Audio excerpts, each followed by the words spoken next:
Hello guys, welcome back to channel. This is money vlogs Vizag. Guys, ఈ రోజు వచ్చేసి first అయితే స్టార్ట్ అయిపోదాం, వెళ్తూ మాట్లాడుకుందాం. సో ఈ రోజు వచ్చేసి మనం ఏంటంటే మన థర్డ్ సర్వీసింగ్ అయితే అయిపోయింది బండిది. సో అసలు థర్డ్ సర్వీసింగ్లో ఏమేమి చేంజెస్ అయితే చేశారు బండికి, అలాగే నెక్స్ట్ ఇంకోటి ఏంటంటే అసలు అవి చేంజ్ చేయడం వల్ల మనకు వచ్చే యూజ్ ఏంటి, ఇవన్నీ కూడా ఫుల్ డీటెయిల్స్ అయితే ఈ వీడియోలో అయితే మీకైతే ప్రొవైడ్ చేస్తాను. సో అలాగే మీకు ఇంకా థర్డ్ సర్వీస్ కాస్ట్ ఎంత అయింది అనేది కూడా మీకైతే చెప్తాను అనమాట. So literally third service cost చూడంగానే నాకైతే ఫ్యూజులు ఎగిరిపోయినాయి అనమాట. చాలా తక్కువ అయితే అయ్యింది. సో ఎంత అయింది ఏంటి అనేది కూడా ఈ వీడియో లాస్ట్లో అయితే చెప్తాను. ఎక్కడ కూడా వీడియో స్కిప్ చేయకుండా అయితే వీడియో అయితే ఫుల్గా అయితే చూడండి. ఇంకా ఏంటంటే మన ఛానల్కి కొత్తగా ఎవరైనా వస్తున్నట్టయితే ఖచ్చితంగా ఛానల్ సబ్స్క్రైబ్ చేసుకొని అలాగే పక్కన ఉన్న బెల్ ఐకాన్ అయితే ఆల్లో పెట్టుకోండి. అలాగే మన పాత వాళ్ళు ఉన్నారు కదా, మీరైతే నాకైతే చాలా అయితే సపోర్ట్ చేస్తున్నారు. So thank you so much అందరికి. సో ఇంకా లేట్ చేయకుండా అయితే మనం వెళ్ళిపోయి స్టార్ట్ చేద్దాం వీడియో. సో హలో గైస్, ఇప్పుడైతే మన థర్డ్ సర్వీసింగ్లో మన బండిలో ఏమేమి మార్చారు అనేది అయితే ఫస్ట్ అయితే చెప్తాను. ఆ మార్చిన వాటికి బిల్ ఎంత అయింది అనేది చెప్తాను. సో చెప్పిన తర్వాత ఒక్కొక్క దానికి యూజ్ ఏంటి అనేది పాయింట్ చెప్తాను. సో అక్కడ కూడా వీడియో స్కిప్ చేయకుండా అయితే చూడండి. సో ఫస్ట్ వచ్చేసి మనకు చేంజ్ చేసిన ప్రోడక్ట్ ఏంటంటే ఎలిమెంట్ ఎస్ఐ ఆయిల్ క్లీనర్ అనమాట. సో ఈ ఎలిమెంట్ ఎస్ఐ ఆయిల్ క్లీనర్ వచ్చేసి మనకి 209 రూపీస్ అయితే పడింది ప్రైస్. సో నెక్స్ట్ వచ్చేసి మన యమహా లూబ్ స్పోర్టీ ప్రీమియం అంటే ఇంజిన్ ఆయిల్ ఉంటుంది కదా. సో ఇంజిన్ ఆయిల్ వచ్చేసి మనకు చేంజ్ చేశారు, 449 రూపీస్ అయితే ఛార్జ్ చేశారు. సో మనకి తర్వాత వచ్చేసి Yamaha lube PEA carbon cleaner 50 ml change చేసినందుకు 138 రూపీస్ ఛార్జ్ చేశారు. సో నెక్స్ట్ వచ్చేసి కన్స్యూమబుల్స్ ఉంటాయి కదా, చిన్న చిన్నవి ఏవైనా రిపేర్లు గట్టా ఉంటే అవి చేంజ్ చేసినవి, అదొక 105 రూపీస్ అయితే పడింది అనమాట. సో టోటల్ వచ్చేసి 1065 అనమాట. ట్యాక్స్ వచ్చేసి 162 రూపీస్ అయితే వేసారనమాట. సో టోటల్ వచ్చేసి 1065 అయితే అయింది.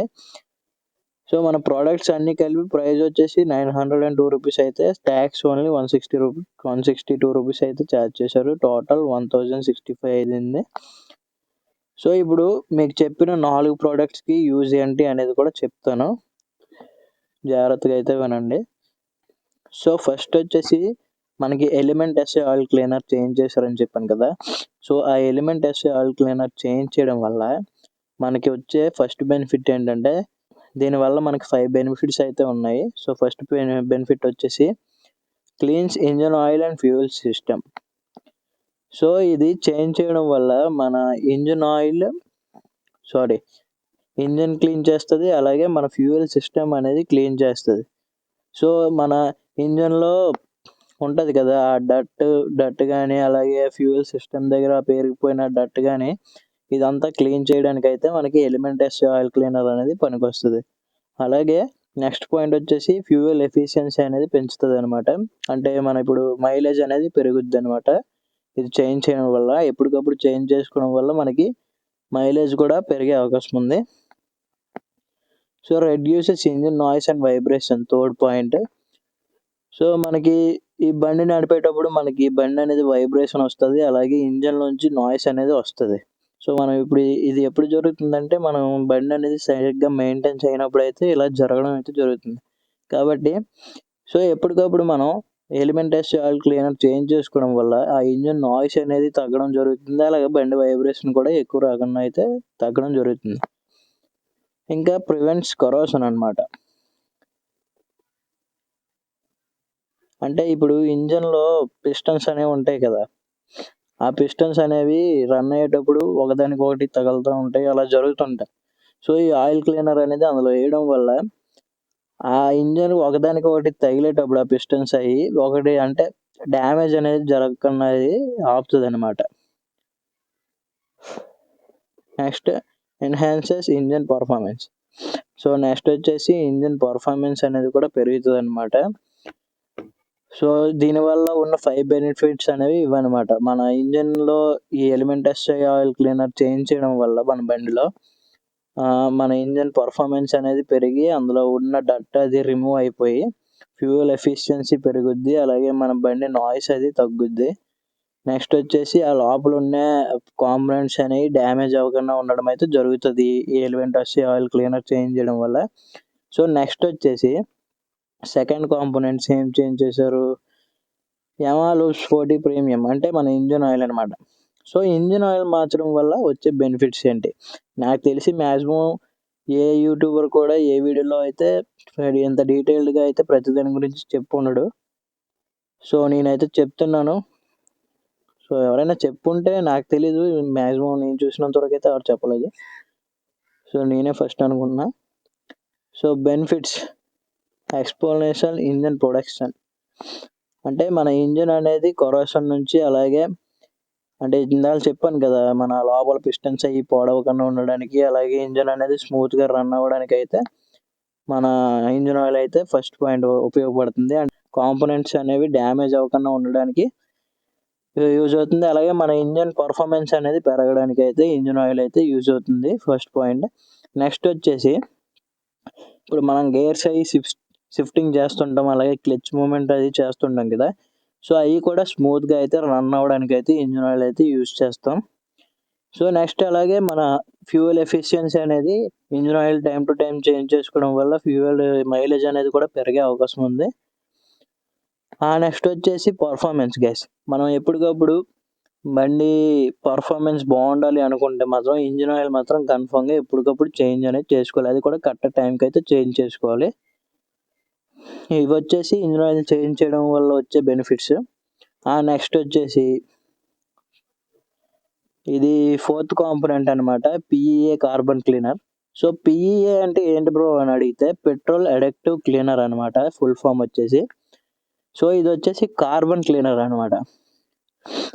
సో ఇది వాడడం వల్ల మనకు వచ్చే ఫస్ట్ బెనిఫిట్ ఏంటంటే ఇంజన్ పవర్ అనేది రీస్టోర్ చేసుకుంటుంది. ఎలా అంటే ఇప్పుడు మీరు డైలీ బండి వాడతారు, మ్యాక్సిమం అయితే ఇప్పుడు వచ్చే బళ్ళన్నిటికీ నా బండికి సెల్ఫే ఉంటుంది, కిక్ ఉండదు. సో మనం సెల్ఫ్ కొట్టడం వల్ల ఏంటంటే ఆ స్పార్క్ ప్లగ్ దగ్గర, అలాగే ఇంకా చాలా ఏరియాస్లో కార్బన్ అనేది ఫామ్ అవుతుంది. సో ఆ కార్బన్ ఫామ్ అవ్వడం వల్ల మన ఇంజిన్ దగ్గర ఆడి దగ్గర ఒక్కోసారి మనం సెల్ఫ్ ఇచ్చినా సరే సరిగ్గా బండి స్టార్ట్ అవ్వకపోవడం, ఇలాంటి చిన్న చిన్న ప్రాబ్లమ్స్ అయితే రావడం జరుగుతుంది. సో ఈ కార్బన్ క్లీనర్ అనేది పోయడం వల్ల ఏంటంటే మన బండిలో, సో అది పెట్రోల్లో పోస్తాం అనమాట, బండి ట్యాంక్ ఉండదు కదా ఫ్యూయల్ ట్యాంక్, అందులో పోస్తాం. సో దానిలో పోయడం వల్ల అది మొత్తం ఇంజన్లోకి వెళ్ళి, అలాగే మొత్తం పెట్రోల్ ఎక్కడెక్కడికైతే వెళ్తుందో అన్నిటిలోకి వెళ్ళి అక్కడ ఉన్న కార్బన్ మొత్తం క్లీన్ చేసి పారేస్తుంది. సో దానివల్ల అయితే మన బండి అనేది మంచి పర్ఫార్మెన్స్ ఇవ్వగలదు, అలాగే మైలేజ్ కూడా పెరుగుద్ది దీనివల్ల. సో నెక్స్ట్ వచ్చేసి మన మెయింటెనెన్స్ కాస్ట్ అనేది కూడా తగ్గుతుంది, ఎందుకంటే ఈ కార్బన్ అనేది పట్టడం వల్ల మన బండికి అయితే చాలా డ్యామేజ్ అయితే జరుగుతుంది. సో ఆ డ్యామేజ్ అనేది తగ్గడం వల్ల మనకి మెయింటెనెన్స్ అనేది కూడా తగ్గుద్ది. సో ఇది వచ్చేసి చాలా ఈజీగా యూజ్ చేయొచ్చు. మనకి అంత అయితే మన బండికి అంటే మ్యాక్సిమం కంపెనీ వాళ్ళు వస్తారు, నాకైతే 50 ml అయితే ఇచ్చాడు అనమాట, సజెస్ట్ చేశారు 50 ml అయితే. సో అది తీసుకెళ్ళి 50 ml కొనుక్కొని సింపుల్గా పెట్రోల్ ట్యాంక్ పంపించేసి అందులో పోసేసి మనం బండి డైలీ అలా యూజ్ చేస్తాం, అలా యూజ్ చేయడమే, పెద్ద ప్రాసెస్ ఏం కాదు ఇది. సో ఇది పిఈఏ కార్బన్ క్లీనర్ అనమాట, ఇది థర్డ్ కాంపోనెంట్.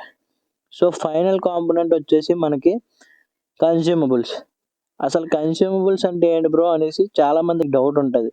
ఇప్పుడు మనకి బిల్ ఇస్తాడు, బిల్లులో కన్స్యూమబుల్స్ అనేసి ఒక 100-200 బిల్ వేస్తాడు. అసలు కన్స్యూమబుల్స్ అంటే ఏంటి చాలా మందికి తెలియదు. ఇది కన్స్యూమబుల్స్ అంటే ఏమీ లేదు బ్రో, మనం ఇప్పుడు బండిలో అన్ని యూజెస్ ఉంటాయి కదా, అంటే లూబ్రికెంట్స్, ఫిల్టర్స్, బ్యాటరీస్, బ్రేక్స్ ఇవన్నీ ఉంటాయి కదా. సో ఇవన్నీ చెక్ అయితే జరుగుతుంది అనమాట, క్రాస్ చెక్ చేసి దాంట్లో ఏవైనా చిన్న చిన్న కరెక్షన్స్ ఉంటే అవన్నీ తీసుకొని దానికైతే బిల్ వేయడం అయితే జరుగుతుంది అనమాట. సో ఫస్ట్ వచ్చేసి మనకు లూబ్రికెంట్స్ ఏంటంటే ఇంజిన్ ఆయిల్, బ్రేక్ ఆయిల్, అలాగే ట్రాన్స్మిషన్ ఫ్యూల్స్ అన్నీ ఉంటాయి కదా, సో అయితే చెక్ చేస్తారు, చేంజ్ చేస్తారు. సో నెక్స్ట్ వచ్చేసి ఫిల్టర్స్ అంటే air filters, oil filters, fuel filters ఇలాంటివి ఉంటాయి కదా, లోపల ఉండే ఫిల్టర్స్ అన్నీ కూడా చెకింగ్ అయితే జరుగుతుంది. ఒకవేళ ఏమైనా డ్యామేజ్ ఉంటే చేంజ్ చేసి దానికి బిల్ వేస్తారు. సో ఏ డ్యామేజ్ లేకపోతే జస్ట్ చెకింగ్కి అలాగా బిల్ వేస్తారనమాట. నెక్స్ట్ టైర్స్ చెక్ చేస్తారు, నెక్స్ట్ బ్రేక్ ప్యాడ్స్ అనేవి చెక్ చేస్తారు, స్పార్క్ ప్లగ్స్ ఇందాక చెప్పాను కదా, స్పార్క్ ప్లగ్స్ ఏమైనా డ్యామేజ్ కార్బన్ గట్ట పట్టేసి ఉంటే మన బండి సెల్ఫ్ కొట్టిన అవ్వదని చెప్పేసి, సో అలాగా అలాంటి ప్రాబ్లమ్స్ ఏ రాకుండా స్పార్క్ ప్లగ్ కూడా చెక్ చేస్తారు. అంటే క్రాస్ చెక్ అనమాట, అసలు బండి స్టార్ట్ అవ్వకుండా మీకు బండి మంచిగా నడడానికి ఏవేవైతే ప్రాబ్లమ్స్ ఉండకూడదో అవన్నీ ఒకసారి చెక్ చేసి కన్స్యూమబుల్స్ కింద ఛార్జ్ అయితే చేస్తారనమాట. సో ఇది వచ్చేసి 4th పాయింట్. సో ఇవన్నమాట గైస్ మనకైతే ఉన్న మనకు చేంజ్ చేసిన 4 కాంపోనెంట్స్, వాటి వల్ల వచ్చే యూజెస్ ఇవి. సో వీడియో అయితే అందరికీ నచ్చిందని అనుకుంటున్నాను. సో మీకు నేనైతే ఇంకొక చిన్న పాయింట్ అయితే చెప్పాలి, ఇది మాత్రం అస్సలు స్కిప్ చేయకండి, ఎందుకంటే ఇది చాలా ఇంపార్టెంట్.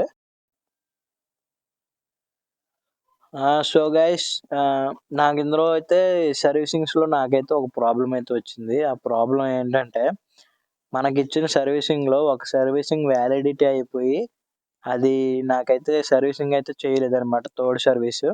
సో రీసెంట్గా నేను సర్వీసింగ్ ఇప్పుడు మనం తీసుకెళ్ళాం కదా, ఆ సర్వీసింగ్ కూపన్ అయితే అసలు క్యాన్సిల్ అయిపోయి వ్యాలిడిటీ అనేది అయిపోయిందని చెప్పారు. సో అది క్యాన్సిల్ చేసేసి డైరెక్ట్ 4th. సో మీకు కూడా ఇలాంటి ప్రాబ్లం ఏదైనా వస్తుందని చెప్పి ముందే అయితే నేను ఈ వీడియోలో అయితే చెప్పడం జరుగుతుంది. సో మీరు చూసినట్టయితే ఇక్కడ మన సర్వీసింగ్ బుక్ ఉంటుంది కదా, ఆ బుక్ ఓపెన్ చేసినట్టయితే మనకి ఇక్కడ పైన వ్యాలిడిటీ అని చెప్పేసి స్టార్టింగ్లో అయితే మెన్షన్ చేశారు. నాకైతే 9000 కిలోమీటర్స్కి అయితే థర్డ్ సర్వీసింగ్ ఇచ్చారు. సో నేను అలాగని చెప్పేసి 9000 కిలోమీటర్స్ తిరిగిన తర్వాత కదా బండి తీసుకెళ్ళాలని చెప్పేసి నేను 9000 కిలోమీటర్స్ తర్వాత తీసుకెళ్ళాను. చాలామంది ఇలాగే చేస్తారు. బట్ దానికంటే ముందు మీరు పక్కన మెన్షన్ చేసిన డేస్ కూడా చూసుకోండి. నేను బండి తీసుకొని 270 డేస్ అంటే 270 డేస్ లోపు వెళ్తే ఈ కూపన్ మనకి క్లెయిమబుల్ అనమాట, లేదంటే వ్యాలిడిటీ అయిపోయినట్టు. నేనేమో 300 డేస్కి అయితే వెళ్ళడం అయితే జరిగింది. సో నాకైతే ఈ కూపన్ అయితే క్యాన్సిల్ చేసి డైరెక్ట్ 4th సర్వీసింగ్ కూపన్ తీసుకుని నాకు థర్డ్ సర్వీసింగ్ అయితే చేయడం జరిగింది. సో నాకు ఈ థర్డ్ సర్వీసింగ్ ఇచ్చిన ఫ్రీ సర్వీస్ కూపన్ అనేది క్యాన్సిల్ అయితే అయిపోవడం అయితే జరిగింది. సో మీకు కూడా ఇలాంటి ప్రాబ్లం ఏదైనా వస్తుందని ముందైతే చెప్తున్నాను. సో ఇలాంటి ప్రాబ్లం చాలామంది ఫేస్ చేసే ఉంటారు. సో మీరైతే ఎవరైనా ఫేస్ చేసిన వాళ్ళు ఉంటే ఖచ్చితంగా కింద అయితే కామెంట్ చేయండి. అలాగే నెక్స్ట్ ఇంకోటి ఏంటంటే మీకు ఈ వీడియో యూస్ఫుల్ అనిపించినట్టయితే ఖచ్చితంగా కింద కామెంట్ చేయండి. అలాగే మన ఛానల్ సబ్స్క్రైబ్ చేసుకోండి. Thanks for watching. Love you. By by. ఎక్కడికి?